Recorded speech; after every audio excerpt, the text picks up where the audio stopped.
안녕하세요.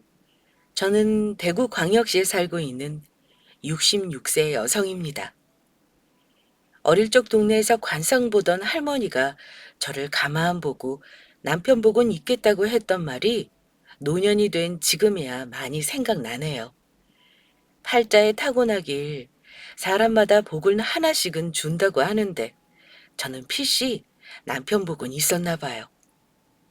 그런데 그 외의 복은 박복한지 특히나 첫째 아들이 얼마 전에 불효를 저질러 절연한 상태예요. 첫째 자식이라 제가 정을 많이 준 것도 있었고 감싸고만 돌았더니 귀엽고 건너면 안 되는 선까지 넘어버리더라고요. 제가 좋아하는 사연 채널 이야기를 듣다 보면 저와 비슷한 사연을 가진 부모들도 꽤나 있더군요. 제가 얼굴 창피하게 어디 가서 제 자식 흉을 보겠어요? 그래도 이명이니까 속 시원하게 털어놓으려 사연 보내봅니다. 돈 때문에 부모 재산까지 훔치려 한 제 아들 내외의 배은망덕한 이야기 들어보실래요? 제 고향은 경북 상주인데 그중에서도 아주 외진 시골에서 자랐더랬죠. 저는 아버지를 일찍 여의고 30대 중반 혼자가 된 엄마 밑에서 사남매가 컸습니다. 친정엄마는 그 시대 어머니답게 시장에서 식당 일, 잡일을 해가면서 저희 남매들을 키워주셨어요. 그래서인지 저도 어머니한테 보고 큰 게 있는지 아직도 일손이 바지런하다는 말을 많이 듣네요. 남자 형제들만 고등학교까지 나오고 저와 손이 언니는 중학교 중퇴로 일찍 공장을 다녔어요. 6.25 전후 모든 세대들이 배움보다는 기술을 배우고 밥 먹고 살기 바쁠 때였으니까요. 제가 지인 소개로 대구에서 일을 하기 시작하면서 남편을 속개받게 되었어요. 당시 대구 외곽의 양송이 농장에서 일을 했는데 제가 손도 재빠르고 일을 야무지게 하니까 사장님 내외께서 저를 좋게 봐주셨어요. 배양, 이제 우리 농장에서 일한 지 1년이 좀 넘었지? 혹시 주산이나 돈 계산 잘하는가? 내가 우리 남편한테 배양이 아주 일머리가 똑똑한 게 우리 농장 격리를 시켜보면 어떻겠냐고 얘기했어. 사장님, 사모님, 제가 주사는 좀 하지만 저는 가방끈도 짧고 갑자기 어떻게 격리일을 해요. 격리일이라고 해서 아주 힘들고 복잡한 게 아니야. 우리가 전국적으로 버섯을 출하하다 보니까 버섯 물량이나 기본적인 사무일 같은 것만 봐주면 돼. 대신 지금 버섯 따는 일보다 월급 배는 줄 거고. 월급을 2배로 주신다고요? 저는 고마운 말이지만 제가 할 수 있을까요? 부담스러워할 필요 없어. 배양이 일하는 거 보니까 하고도 남을 일이야. 일단 우선 먼저 해봐. 대신 내가 추천한 거니까 잘해야 해. 고맙습니다, 사모님. 열심히 해보겠습니다. 버섯 농장 인부 일을 하다가 갑작스레 사모님 추천으로 격리 일을 하게 됐고 제 우려와는 달리 곧잘 적응해서 일을 했어요. 그리고 장장 5년간 버섯 농장의 재정 지출을 담당하면서 농장 직원들 중에서 가장 월급을 많이 받는 직원이 되었었죠. 그리고 제 나이가 26살이었습니다. 그리고 어떻게든 만나야 할 인연은 꼭 만나게 된다고 저를 항상 최고라고 말해주던 농장 사장님 네 분이 사돈 친척이라며 지금의 남편을 소개해 주셨고요. 남편은 대구에서 제법 규모가 있는 정비소에서 일을 하던 말단 정비사였어요. 나이도 저보다 1살 연상에 대구가 고향이라고 하더라고요. 사람이 이목구비가 큼직큼직한 게 남자다운 스타일이었고 성격도 경상도 남자답게 무뚝뚝하지만 속정이 있는 사람이었어요. 시집을 갔더니 홀 시어머니의 형제가 여동생 하나 있더라고요. 시어머니는 저와 만나기 몇 년 전 겨울에 계단에서 미끄러져서 허리를 다치셨고요. 하지만 남편, 시누이, 시어머니 모두 사람들이 정이 많고 좋은 사람들이었고 무엇보다 저를 참 많이 좋아해 줬어요. 이런 사람들이라면 같이 가족을 이뤄도 좋겠다는 생각을 가졌고 바로 결혼을 했더랬죠. 제가 남편을 처음 소개받을 때 모아놓은 돈도 많고 월급도 잘 받는다고 해서 재정적인 부분은 걱정도 안 했는데 이게 웬걸요? 시집을 가자마자 본인 남편이 친구들 개모임 갯돈을 땡겨서 결혼 자금으로 쓴 게 아니겠어요? 여보, 분명 당신 통장에 남아있던 큰돈이 출금되고 없어. 신고해야 하는 거 아니야? 그게 사실은 내가 갯돈을 미리 땡겨서 결혼할 때 썼던 거라서 나머지 금액은 반환했고 갚아야 할 돈도 있어. 왜? 분명 나한테는 당신이 저축한 금액이라고 했잖아. 뭐하러 갯돈까지 받아서 결혼을 해? 내가 돈 많이 필요하다고 했어? 아니지. 그래도 당신같이 좋은 여자를 신부로 맞이하려면 그렇게도 해야 하니까 그랬어. 난 날 속이고 허풍이 심한 사람과는 같이 못 살아. 우리 아직 혼인신고 전이니까 다시 생각해보자. 이건 아닌 것 같아. 여보, 미안해. 내가 당신이랑 꼭 결혼하고 싶어서 그랬어. 다시는 안 그럴게. 나는 두 번은 없어. 다시 한번 날 속이고 이런 일 벌였다간 아무 소리 없이 바로 헤어질 테니 그렇게 알아? 그렇게 신혼 초기에 살짝 헤어질 뻔한 돈 문제 사건 이후로 남편은 제게 꼼짝도 못하고 잡혀 살았고 자신의 약속대로 두 번 다시 저를 속이거나 속썩이는 일은 없는 남자였네요. 신혼 초 액땜을 한 뒤로 결혼한 해에 바로 아들을 가졌고 다음에 딸을 낳고 살았어요.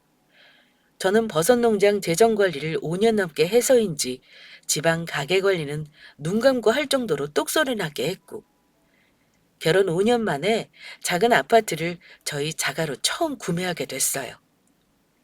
아이들이 아직 갓난쟁이일 때 저희 집을 살 수 있어서 얼마나 기뻤는지 몰라요.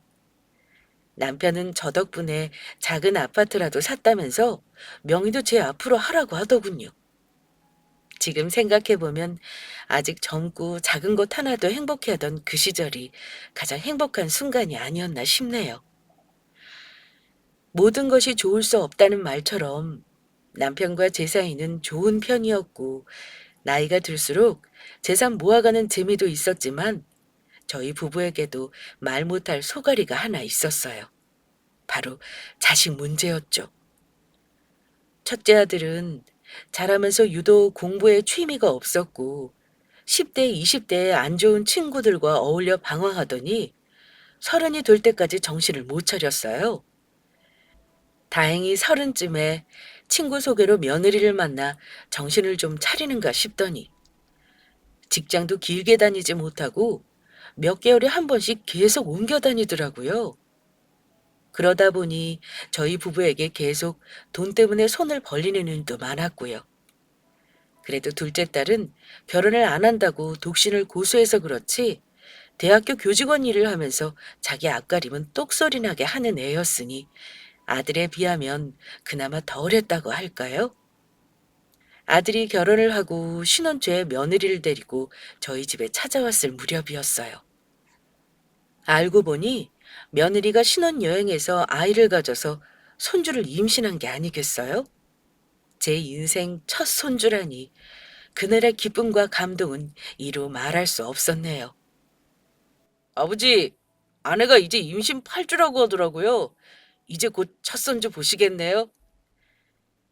병원에서 의사가 아기 집도 잘 자리 잡았고 다 건강하다고 해요.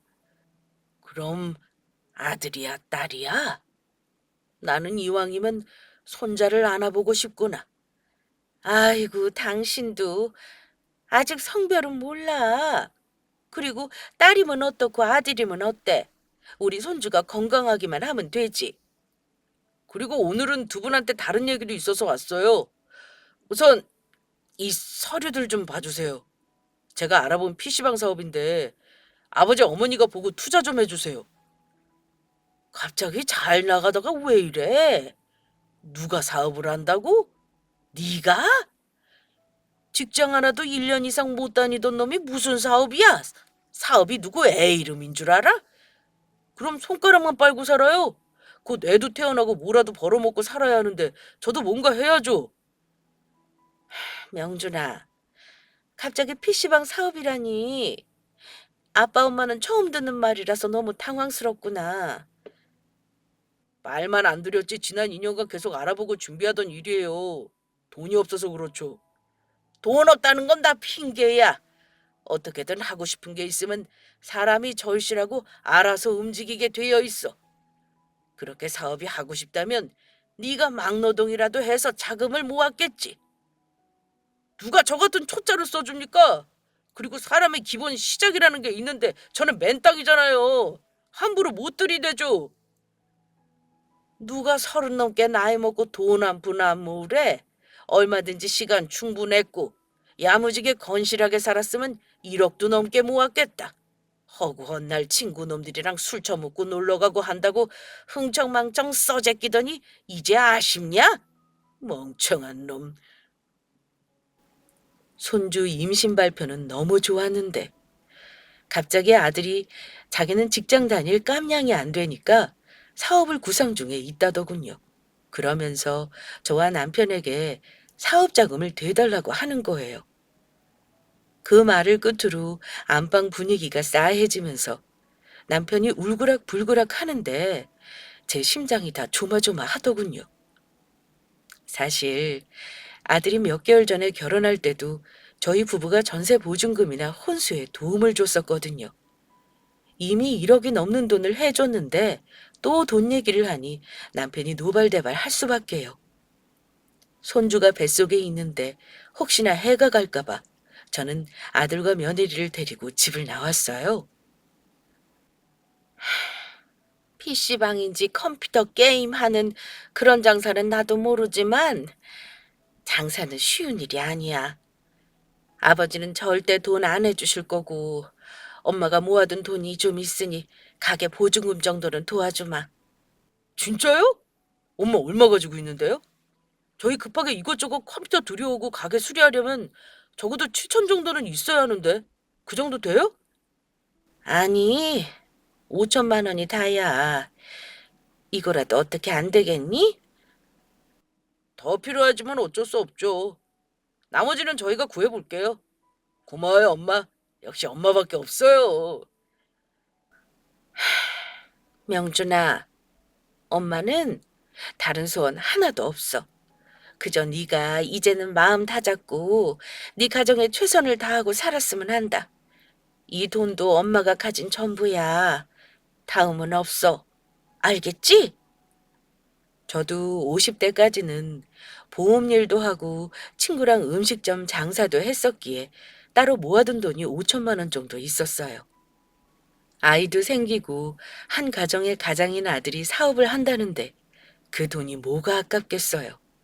부디 이번에는 이 아이가 책임감을 가지고 깨닫는 바가 있어서 그 모든 난관들을 잘 헤쳐나가길 바랄 뿐이었죠. 부모의 마음이라면 다 그럴 겁니다. 내 자식을 다 손가락질해도 부모만큼은 끝까지 믿어주고 싶다는 그 마음이요. 당시 저와 남편은 환갑을 막 지난 때였고 나름 몇 년 안에 은퇴를 하겠다는 계획을 짜고 있었어요. 저는 이미 50대 후반에 하던 일을 다 그만두었고 남편은 3년 안에 누군가에게 자기 정비센터를 인수해 주려고 준비 중이었어요. 젊은 시절부터 술, 담배를 하던 남편은 나이는 못 속이는지 당뇨, 고혈압약을 복용하기 시작했고 저는 저와 남편의 건강관리에 크게 신경을 썼어요. 그리고 그 시기 제 기도가 먹혔는지 다행히 아들 내외는 손자도 무사히 낳고 PC방 가게를 운영하면서 돈도 조금씩 모았고 기존의 집보다 더 큰 평수인 아파트로 이사도 갔어요. 이사한 집에 초대돼서 갔는데 얼마나 행복한지 이루 말할 수 없을 정도로 기쁘더군요. 저는 태어난 첫 손자가 복덩이인가 싶었어요. 그렇게 시간이 흘러 아들도 사업한 지 4년 정도가 지나던 때였고 나름 분점 2개까지 내면서 승승장구를 하고 있었는데 하필 그때 세계 경제가 휘청일 정도로 모두들 힘든 나날을 맞이하게 된 거 있죠. 전 세계 곳곳에서 긴급한 상황이 일어났고 사람들이 많이 모이는 자리는 전부 피하게 되면서 소상공인들이 얼마나 많은 피해를 받았는지 몰라요. 제 아들도 그 중에 하나였고요. 남편은 1년 전에 운영하던 정비소를 다른 사람에게 팔고 은퇴를 해서 피해가 없었지만 아들 가게들은 전부 피해가 엄청난다 보더라고요. 전화상으로 큰아들이 죽겠다고 앓는 소리만 여러 번 듣다가 오죽했으면 저는 영험하다는 저를 불어 찾아가서 빨리 이 난국을 벗어나게 해달라고 기도까지 드렸어요. 그러던 어느 날 큰아들 내외가 어린 손주까지 안고 비장한 표정으로 저희 부부를 찾아왔어요. 요즘 어디 돌아다니기도 그런데 어린애까지 데리고 니들이 웬일이냐? 아버지, 저희 가게 세 군데 모두 세도 못 내고 있어요. 있던 직원들도 대부분 정리하고 하고 벌써 2달째 답이 없어요. 그러니 이번 한 번만 저희 좀 도와주세요. 내가 왜 이 소리 안 나오나 했다. 너 그 PC방인가 뭔가 할 때도 네 엄마가 도와준 건 내가 모를 줄 알아? 이제는 나한테 도와달라고 하냐? 집에 돈씨를 마르게 할 일 있어? 그러면 어떡해요. 이 지경 된 게 제 잘못도 아니고 은행 쪽 돈은 다 땡겼어서 한도도 없지. 있는 가게를 정리하려고 해도 살 사람이 안 나타나요. 이럴 때 누구한테 도움을 받습니까? 너만 사업했냐? 사업하는 사람은 다 그런 위기 겪으면서 살아. 나는 40년을 사업하면서 이런 위기 없었을 줄 아냐? 이런 위기 대비하는 것도 능력이야. 너는 그런 대비조차 안 하고 불나방처럼 달려들었으니 이 사다리지. 탓하기는 뭘 탓해? 아, 여보, 그래도 애 말이 틀리진 않았죠. 애 잘못을 이렇게 된 거 아닌데 뭘 그렇게까지 말을 해요? 엄마, 저희 엄마 아파트라도 주시면 안 돼요? 어차피 저희가 장자고 아파트 물려주실 거잖아요. 그러니까 먼저 땡겨서 주신다고 생각하고 주세요. 며느리한테 중요하면 세금 절약도 된대요. 이게 네 아들 맞아? 어디서 미친 소리를 짓거리고 있어? 네 엄마 재산을 왜 네가 달라 말라 헛소리를 씹으려? 그럼 자식 망하는 꼴 보고만 계실 거예요? 그래, 네가 망하면 망했지 난 못 도와줘. 여태 먹여주고 길러주고 결혼도 시켜 사업도 시켜줘. 뭘 더 해달라는 말이냐? 끝은 있기나 한 거고. 아들과 며느리는 남편에게 울먹이면서 가게세도 못 내고 있다면서 금전적으로 도와달라고 사정을 했어요. 아들네가 부탁을 해도 대쪽 같은 남편은 돈을 못 준다는 식으로 강경하게 나왔고 그랬더니 아들은 급기야 제가 옛날에 사놓고 세를 둔 제 명의의 23평 아파트를 자기한테 미리 상속해달라고 하는 게 아니겠어요? 몇십 년 전에 구매할 때는 허허 벌밭 외곽에 있던 아파트가 지금은 지하철 역세권에 자리 잡은 격이라서 미래 가격이 기대되는 아파트였고 아들은 늘 그 아파트를 탐내고 있었더랬죠. 그날 그 아파트 얘기를 꺼내는 순간 남편이 화가 나서 아들 등짝도 때리고 서로 큰 소리로 얼마나 싸웠는지 몰라요. 어떻게든 제가 중간에서 부자지간을 중재하고 큰아들 내외를 달래서 돌려보냈는데 며느리가 손주를 등에 업고 엉엉 울더라고요. 돈이 없어서 자동차도 안 끌고 다닌다는 말에 며느리 손에 택시비를 쥐어 보냈어요. 그러고 집으로 돌아갔더니 남편이 혼자 거실에 앉아 깡소주를 마시고 있더군요. 당신도 참 아무리 속상해도 그렇지 맨속에 왜 소주를 마셔? 평소 먹는 약도 있는데. 나도 없이 살아봐서 알아. 그리고 다른 누구도 아니고 자식 일인데 왜 안 돕고 싶겠어? 하지만 저 자식 하는 꼬라지를 봐. 이미 글러쳐먹어서 우리가 아무리 도와주고 해도 정신머리가 썩어 빠져서 밑 빠진 독에 물 붓기나 다름이 없어. 이번에는 나도 버거워. 주변에 다들 힘든다는 곡소리만 들리고 우리 아들까지 저러고 있으니 어떻게 해야 하나 고민이네. 이번에는 절대 도와주면 안 돼. 내가 말했어. 저 자식도 자기가 한 일에 스스로 책임을 질 줄 알아야 해. 언제까지 우리한테 의지를 시킬 거야? 품 안에 자식도 아니고 이제 독립해서 자기 가정이 있는데 그러면 안 돼. 나도 늘 그런 생각을 하는데 저 어린 손주를 보고 며느리를 보면 어떻게 안 도울 수 있어? 아니, 절대 그러면 안 될 일이야. 진짜 속이 쓰리다 못해 미치겠다. 나는 자식 농사 실패했나 봐. 당신이 그렇게 말하니까 나도 자식 잘못 가르친 것 같아 마음이 착잡하다. 남편은 제게 푸념 섞인 한탄을 쏟아내더니 혼자 술을 마시며 엉엉 울었어요. 그 속이 어떨지 누구보다 제가 잘 알죠. 그날 밤이 얼마나 슬프던지요.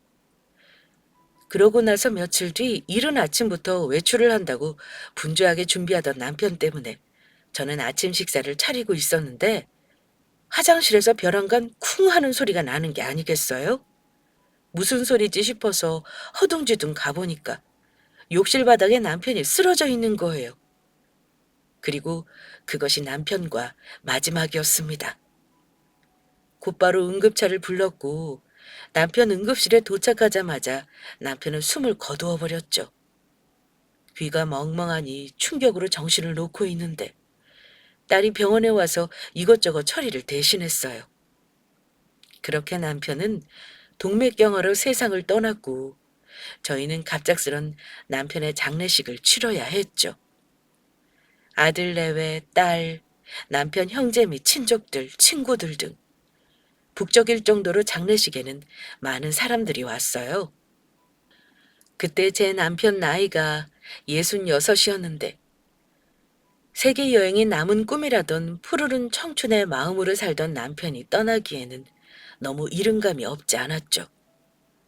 장례식에는 특히 남편의 하나뿐인 여동생인 고모가 실신을 할 정도로 큰 충격을 먹어서 장례 중에 링겔도 맞고 입원도 하고 난리도 아니었어요.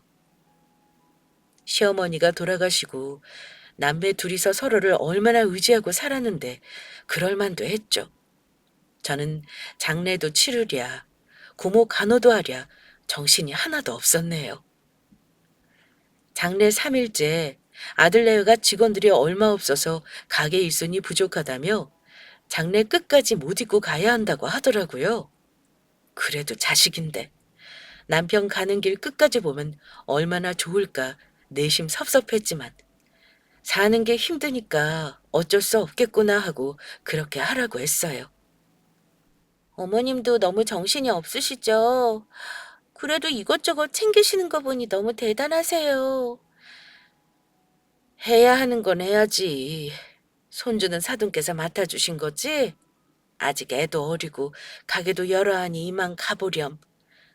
죄송해요. 어쩔 수 없네요. 어머님, 장례 끝나시고 집으로 바로 가세요?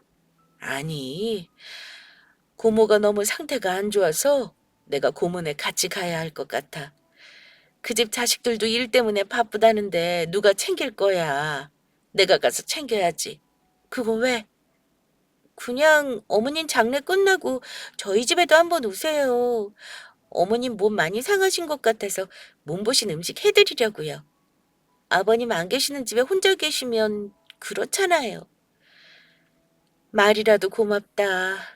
그래도 너랑 명준이가 장례일 많이 도와줘서 잘 치렀구나. 아니에요, 어머님. 고문에 잘 다녀오시고 저희도 또 찾아뵐게요.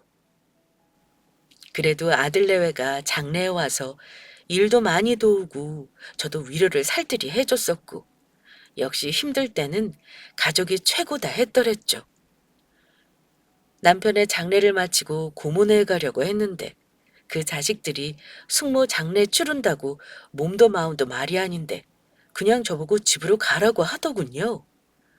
고모도 그러는 게 좋다고 저를 설득하고요. 생각해보니 저도 남 생각할 상태는 아니었기에 딸과 함께 그냥 제 집으로 가게 됐어요. 집에 도착해서 현관문을 열었더니 벼랑간 어떤 소리가 들려오더라고요. 제가 끔쩍 놀라서 거실을 지나 주방을 봤더니 며느리가 커피 한 잔을 들고 마시고 있는 게 아니겠어요? 며느리도 순간 집에 온 저를 보고 놀랐는지 경기를 일으키듯이 놀라다가 뜨거운 커피를 몸에 쏟았어요. 네가 내 집에 웬일이냐? 가게 일 바쁘다고 하더니 여기서 커피까지 들고 뭐하고 있어? 어머님, 고모네 간다고 하지 않았어요? 가려고 했는데 고모네 자식들이 자기 엄마 모실 테니 걱정 말고 집에 가서 쉬라고 하더라고. 그래서 네 신우랑 같이 오는 길이다. 명준이는 어쩌고 너만 왔니?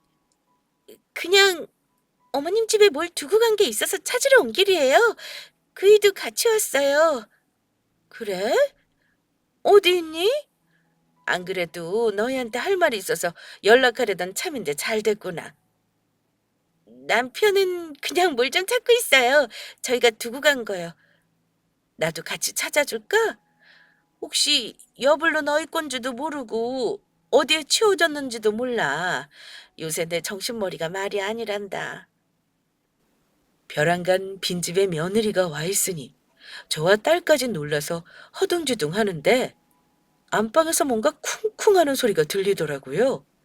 아들도 같이 왔다고 하더니 안방에 있나 싶어 문을 열었더니 기겁할 광경이 펼쳐졌어요. 안방 장롱문들이 다 열려 있고 그 광경은 흡사 도둑이 들었다고 할 정도로 난장판이었죠. 아들의 녀석은 제가 문을 열었는지도 모르고 뭘 막 찾는다고 물건을 다 헤집어 놓고 있더라고요. 여보, 아무래도 엄마가 아파트 계약서나 재산 될 만한 걸 다른 데 숨기신 것 같아. 그렇지 않고서야 이틀이나 뒤졌는데 지푸라기라도 안 나올까? 우리 아빠 한 푼에 덜덜 떠는 수저 넣더니 우리 엄마도 똑같네. 돈은 어디다 숨겨놓고 쥐고 있는지 당초 알 수가 없어. 명준아, 네가 찾는 것들 이 방에 없어. 그거 찾아서 어디다 쓰려고 하니? 훔쳐서 가게비 갚으려고? 엄마! 아니, 고문에 간다고 했으면서 어떻게 여기를 왔어요? 다른 방도 이렇게 다 뒤졌나 보네? 아들이 아니라 도둑놈을 키웠구나, 내가. 아들은 저를 보고 기겁하면서 몸을 덜덜 떨더군요. 하긴 부모 돈이기는 하지만 도둑질은 도둑질이니 도둑이 제 발이 저릴 수밖에요. 아들은 알고 보니 제 명의의 아파트와 보험 관련 서류, 집에 있을 재산 한 푼이라도 찾으려고 그렇게 집안을 이틀간 뒤졌던 모양이었어요. 쑥대밭이 된 집과 아들 내외 충격적인 행동 때문에 저는 뒷목을 잡고 쓰러지려고 했는데 마침 딸이 옆에서 부축해서 다행이었네요. 오빠도 세훈이도 둘 다 미쳤어? 지금 아버지 돌아가신 지 며칠 되지도 않았어. 그런데 부모님 빈집에 도둑처럼 들어와서 이 작당이야? 진짜 돈에 눈이 돌았구나. 너는 상관도 없는 기집애가 얌전히 찌그러져 있어. 너 발언권 없다고. 내가 왜 없어? 나도 오빠처럼 이 집 자식인데 어떻게 여태 엄마 등골 빼먹은 것도 모자라서 이젠 돈 훔치러 와? 그것도 아빠 장례식 기간에 몰래 와서 이렇게 개판 만들고. 진짜 아빠가 하늘에서 보시면 기함하시겠다. 어차피 죽은 사람은 말이 없는 법이야. 그러니까 살아생전에 자식들 힘들다는데 베풀고 살면 얼마나 좋아. 그랬으면 내가 장례식 도중에 이렇게 나올 일이 있었겠어? 진짜 오빠가 아니라 또라이네. 안 되겠어. 이건 도저히 그냥 못 넘어가. 경찰에 신고할 거야. 어디 해봐. 친족 상도례라고 친족 간에는 처벌할 수 없다는 거 몰라? 나보다 많이 배운 게 엄청 멍청하네. 진짜 인간의 탈을 쓴 거 아니야? 어떻게 짐승보다 못할 수가 있어? 희영이 말이 맞다. 어떻게 부모 재산 훔치려고 아버지 장례식 도중에 나올 수가 있어? 처벌을 다 떠나서 이건 엄연히 도둑질이야. 알아, 이 녀석아? 내가 너를 그렇게 가르치든? 제가 큰아들 내외에게 어떻게 부모 상 중에 도둑질을 하려 하냐고 배신감에 치를 떨자. 그러니까 살아생전에 돈을 해줬으면 이렇게까지 되지 않았을 거라고 뻔뻔하게 대답하더라고요. 딸도 자기 오빠 내외의 말에 열이 받았는지 진짜 경찰 신고를 해버렸고 아들 내외는 경찰이 도착하기 전에 알아서 집을 나갔어요. 그날 밤부터 한동안 남편이 죽기 전에 자식 농사 실패했다며 울던 게 자꾸 기억이 나고 한동안 아들 내외에 대한 배신감 때문에 속을 많이 끓였네요. 그러고 나서 몇 주 뒤, 제 통장에 입금된 남편 사망보험금 1억 4천만 원이 감쪽같이 출금이 됐더라고요. 바로 아들 짓이었어요. 아들은 20대부터 제 통장 비번을 알고 자기 필요할 때마다 돈을 빼갈 때가 있었거든요. 늘 돈 때문에 전전긍긍하던 아들이 늘 안쓰러워 배를 굶고 다닐까 제가 그렇게 하도록 용인한 것도 있었고요. 그래도 다른 돈도 아닌 남편 목숨값을 들고 간 아들은 도저히 용서가 안 되더군요. 제가 아들 내외에게 연락을 해도 받지도 않고 PC방 가게를 가도 문이 닫아져 있고요. 이른바 돈을 들고 튄 잠수였어요. 너희 오빠가 아빠 사망보험금을 출금해 가더니 연락이 안 된다. 가게 문도 다 닫아져 있고. 전화 계속 해봤어? 문자나 메시지도 해보고 집에도 찾아가 본 거야? 몇 날 며칠을 하고 있는데 다 안 돼. 작정하고 숨은 것 같아. 그러게 왜 통장 비밀번호를 알려줘? 오빠 돈에 개념 없는 거 알면서. 이런 짓거리를 할 줄 알았니? 부모는 아무리 그래도 자식을 믿으려고 하지. 애초에 배신이야 이런 생각은 안 해. 그것도 사람 봐가면서 해야지. 오빠는 가족이지만 인간 자체가 말종이잖아. 이번에 아빠 장례식 때 엄마 재산 훔치려고 시도한 것만 봐도 제정신이 아니잖아. 다 내 업보다. 내가 전생에 무슨 죄를 지었길래 이런 자식을 낳고 이런 꼴을 보는지 모르겠다. 엄마, 진심으로 하는 말인데 오빠 법적으로 처벌하자. 이번에 보험금 들고 튄 거는 도둑질 미수했던 거랑은 차원이 달라. 일단 말 나온 김에 변호사를 찾아가고 오빠네 집도 나랑 같이 가보자. 딸에게 아들놈이 돈 들고 튄 걸 상의를 했더니 딸이 아는 변호사라면서 어떤 사무실로 저를 데리고 가더라고요. 변호사에게 아들 처벌에 대한 법적인 자문을 하니까 아들이 얼마 전에 뻔뻔하게 한 말대로 친족 간의 범죄에 면제가 되는 것이 있더군요. 하지만 변호사는 피해자가 고소를 하면 처벌이 가능하다고 했어요. 현재 피해자인 제가 아들을 고소하면 그런 아들이 기소가 되고 형사재판에 넘겨져 처벌을 받을 수 있다는 거였어요. 남편에게 죄 짓는 기분이라 아들을 고소해야 하는 게 맞는데 저는 끝까지 내 자식을 처벌을 한다는 게 여간 고민되는 일이 아니었어요. 일단 저는 알겠다는 말만 하고 변호사 명함을 받아 집으로 돌아왔고 생각난 김에 아들에게 피해자인 내가 너를 고소하면 친족이라도 처벌할 수 있다고 문자를 보냈어요. 하루빨리 아버지 목숨값 돌려놓고 죄를 빌라고도 하고요. 그랬더니 얼마 뒤에 아들 내외가 제 딸아이 직장까지 찾아가서 겁박을 하고 난장판을 쳤나 보더라고요. 까막눈인 엄마가 법에 대해 알 리 없고 딸이 주동자였을 거라고 찾아가 그런 짓을 벌인 거였어요. 엄마, 나 이제 얼굴을 들고 학교를 갈 수가 없어. 안 그래도 대학은 소문도 빨리 나고 사람들 뒷말 많은데 오빠랑 세연이가 나한테 폭언하고 협박해서 이상한 사채돈 썼다더라부터 이상한 소문 다 났어. 아이고, 내가 제명에 못 산다. 그놈들이 너한테까지 그런 협박을 하면 어쩐다냐. 가족은 이제 눈에 뵈는 것도 없나 봐. 그러니까 엄마가 마음 약하게 먹으면 안 된다니까? 아빠도 살아생전에 절대 아들한테 뭐 해주지 말라고 얼마나 뭐라 했어. 미안하다, 형아. 엄마가 널 봐서라도 이제 제대로 네 오빠 단죄할 테니까 걱정 마. 또 말로만 그러고 오빠 용서하는 거 아니지? 이번에 오빠가 나한테 손찌검도 하려고 했다니까? 이제 오빠라고 부르지도 않을 거야. 네 아빠 말대로 자식 농사 잘못 지었나 보다. 실패다, 실패야. 딸이 자기 오빠에게 당한 수모 때문에 수치스러워 제 앞에서 펑펑 우는데 저는 아들 내외 막 나가는 행동을 보고 더는 머뭇거리지 않고 변호사를 찾아가 아들에 대한 고소를 진행했어요. 그렇게 시간이 흘러 처음에는 살아있는지 죽었는지 기별도 없던 아들 내외가 고소장을 받고 본격적으로 법의 지팡이 가해지니까 어느 날 저를 찾아왔어요. 얼마 전 아들 내외가 집안을 뒤지면서 나를 피운 후로 집 현관 도어락까지 교체를 한 상태였기에 저희 아파트 입구에서 둘이 죽을 치고 있더라고요. 엄마! 엄마는 아빠랑 다른 분이시잖아요.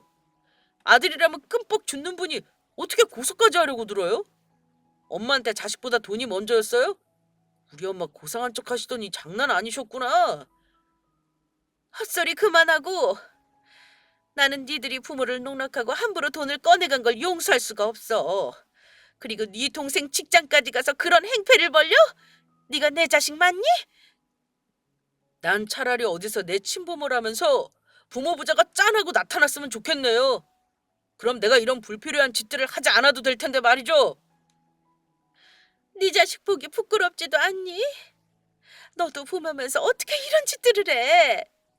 그냥 지금이라도 늦지 않았으니까 아빠 보험금 돌려놓으렴. 이미 돈 썼어요. 집도 새로 구하고 가게 정리도 했고요. 다 쓴 돈을 어떻게 돌려놔요? 포기하세요, 그 돈. 기어이 네가 돈에 눈이 뒤집혀서 아빠 목숨값을 그따위로 날려? 내가 절대 너희 용서 못한다. 나는 한 번 하면 한다는 사람이야. 어디 해보세요. 저는 배째라예요. 없는 돈 어떻게 내놓으라는 겁니까? 그러게 진즉에 돈을 해줬으면 내가 왜 이러냐고요? 너는 더는 내 자식이 아니다. 내가 이제는 법대로 진행할 테니 앞으로 개인적으로 사사롭게 찾아오지 말거라. 어머님, 무슨 말씀을 그렇게 하세요? 그러니 이가 어머님한테 쌓이고 서운한 게 많죠. 남편 말이 틀린가요? 저희 몇 번이고 시부모님 찾아가 도와달라고 하고 거절당했을 때 얼마나 울었는지 아세요?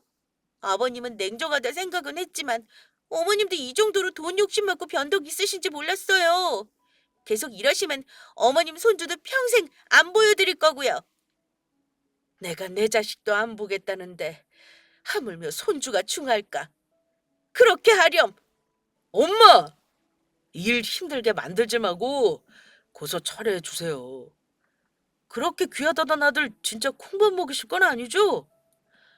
엄마가 아버지 보험금 같이 큰 돈 어디다 쓸 건데요? 그냥 저희 마지막으로 도와줄 셈 치라니까요. 노인네 끝까지 고집 부리실 거예요? 아들놈이 저보고 1억 넘는 보험금이 자신보다 아깝냐며 그걸 어디다 쓸 거냐고 빈정대더라고요.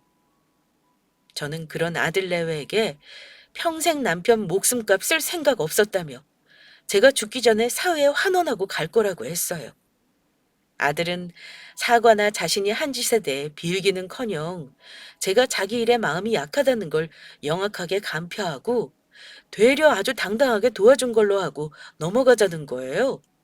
하지만 딸과 생전 남편이 아들에게는 아주 모질고 강하게 나가야 된다는 말에 이제는 공감했기에 고서는 그대로 진행하고 보험금도 돌려받을 생각이었습니다. 결론이 나지 않고 서로 입장만 말하는 상황에서 아들 부부와의 다툼은 머리가 지끈거리고 다리가 후달리는 설전이었어요. 저는 더는 아들네와 말을 섞지 않고 묵묵부답으로 대응하다가 집으로 들어와서 서류를 들고 나왔습니다. 여태 아들이 20대 성인 된 이후로 돈 좀 해달라고 할 때마다 보냈던 통장 내역이었어요. 딸과 함께 은행을 가서 김명준이라는 아들 이름으로 이체한 내역을 모두 정리했거든요. 적게는 50만 원부터 많게는 1억이 넘는 돈들이 주르륵 나열이 되어 있었더랬죠. 아들은 제가 넘겨준 종이를 넘겨보며 자기 이름이 적힌 걸 보고 대충 눈치를 챈 모양이었어요. 저는 아들에게 내가 빌려달라고 해서 빌려준 돈들이며 심지어 사고 쳐서 합의금 3천만 원은 나한테 차용증까지 써주고 빌려갔다고 말했어요. 성인 이후 여태까지 15년간 아들이 집에서 가져간 돈이 도합 5억이 넘더라고요. 네가 아빠 보험금 순순히 안 돌려줄 것 같아서 내가 그럴 줄 알고 네가 여태 나한테 빌려간 돈 일부도 반환소송 걸었다. 마음 같아서는 5억이 넘는 돈 다 돌려받고 싶지만 차용증에 각자 써서 들어간 돈은 1억이 좀 안 되더구나. 그거라도 받으려고. 엄마! 그거 진짜 너무한 거 아니야? 이미 쉬어 지난 지가 언젠데 그 돈들을 다 갚으라고 해요. 알고 보니 우리 엄마가 아빠보다 더한 사람이네. 나도 자식 키우지만 그렇게는 안 될 것 같은데. 아빠 돌아가시고 돈독이 올랐어? 이미 법적으로 진행 중인 일이니 더는 입 아프게 말할 거 없지. 앞으로 공적으로 필요한 건 변호사 통해서만 말하거라. 고소 진행을 하면서 아들 재산을 추적해보니 아니나 다를까 남편 보험금으로 빚을 갚기는커녕 지방 소도시에 30평대 아파트를 사놨더라고요. 그리고 운영하던 가게 세 곳도 정리해서 1억 5천만 원 정도 가지고 있었고요. 저는 저보다 훨씬 부자인 아들 재산 내역을 듣고 여태 힘들다고 앓는 소리 한 건 모두 뻥이었다는 걸 알게 되었어요. 어떻게 인간이 부모한테 사기를 쳐서 자기 재산을 모은단 말입니까? 한 달 뒤 법원에서는 아들에게 제게 강제로 들고 간 돈과 빌려간 돈 총 2억 3천만 원을 반환하라는 지급 명령이 내려졌고 아들은 이에 이의 신청도 하고 온갖 거부를 하다가 결국 재산 압류가 되면서 강제 집행이 되었죠. 경찰서에서도 영장이 나와서 끌려갔다고도 하고요. 며느리가 손주를 얻고 와서 제게 울고불고 매달리기도 했는데 저는 결국 반환 소송을 한 돈을 모두 돌려받았어요. 그 후 저를 찾아와 귀찮게 하는 아들 부부에 대한 법적으로 적금 금지 명령을 신청했고 1년 넘게 보지 않고 있는 중이네요. 제가 이렇게 단호하게 절연하니까 아들네에도 많이 놀란 모양이었어요. 후에 딸에게 얘기를 들어보니 오빠네가 찾아와서 엄마 마음 돌리게 도와달라고 했다더군요. 자기들은 이제 원룸 쪽방 구해서 살고 일도 못 구해서 길거리에 나앉게 생겼다며 우는 소리를 했나 봐요. 딸은 아들 부부가 자기와 저한테 한 짓에 치를 떨고 있었기에 더 이상 연락 받지도 않고 투명인간 취급했다네요. 아들 내외는 저한테 돈 2억 3천만 원 상환하고 남은 돈으로 원룸 하나 구해서 사나 보던데 그래도 집 보증금이 있어서 천장 달린 집을 구한 게 어디예요? 그게 없어서 얼어 죽는 사람들도 허다한 판이에요. 앓는 소리를 해도 아들 외에는 영악한 면이 있으니 잘 살 거고 여차하면 며느리 처가라는 마지막 비빌 언덕도 있지 않겠어요? 저는 자식 한 명 잃은 셈 치고 더는 아들네 걱정이나 생각은 하지 않기로 했어요. 엄마, 오빠한테 그렇게 시달렸으면서 제 아파트 해주시면 어떡해요? 내가 자식으로 엄마 볼 면목이 없어. 괜찮아. 너는 여태 한 번도 집에 돈 갖다 쓴 적도 없고 내가 너랑 네 오빠한테 해준 돈 내역 정리하러 갔을 때 네 얼굴 보기가 민망하더라. 같은 자식인데 누구는 해주고 누구는 안 해주고 한 것 같아서 말이야. 그래도 난 괜찮아요. 나야 혼자 사니까 돈이 뭐가 그렇게 중요해? 안정적인 월급도 받고 나름 살만해요. 내 걱정 안 해도 되는 거 알죠? 부모는 죽을 때까정 자식 걱정이지. 네 아빠도 살아생전에 너 시집가면 꼭 아파트 한 채 해준다고 했었어. 뒤늦은 감이 있다만 아빠 뜻도 있고 해서 내가 해주고 싶더라. 엄마도 오빠 연락 안 받은 지 꽤 됐죠? 난 몇 달 넘은 것 같아. 잘 살겠지 뭐. 언니도 있고 자식도 있으니까. 너나 나를 걱정하는 게 훨씬 낫겠다. 나는 1년 동안 돈 소리 안 듣고 살았더니 속이 다 시원하구나. 해방된 것 같고. 진작에 아들에게 이렇게 모질게 굴었어야 했나 싶을 정도로 속이 후련하기도 하고 마음 한 곳이 아려오기도 하고 그렇더라고요. 이제 남은 제 여생을 즐기며 저만 오롯이 생각하며 사는 시간을 보내려 하네요. 그런 의미로 현재는 딸과 함께 제주도 걷기 여행을 왔어요. 그렇게 그간 하지 못했던 꿈들을 하나씩 도전해 보려고 합니다. 여러분, 주변에 간혹 돈 때문에 틀어지는 가족을 종종 보고 듣게 되잖아요. 우리가 지금 살아가는 세상이 돈이면 다 되는 세상이 돼서 그런가. 어떨 때는 주객전도가 돼서 돈이 사람을 잡아먹는 것 같더라고요. 저는 남편 보험금 사건과 아들 레에와의 돈 관계 때문에 돈이라는 것에 대해 다시 생각하게 됐어요. 돈은 없으면 불편하지만 많이 있다고 행복한 건 아니더라고요. 여러분들은 가족 간의 돈을 현명하게 잘 쓰시길 바라면서 제 얘기는 이만 줄이겠습니다. 사연 들어주신 분들께 감사를 전하고 무엇보다 건강하시길 기원합니다.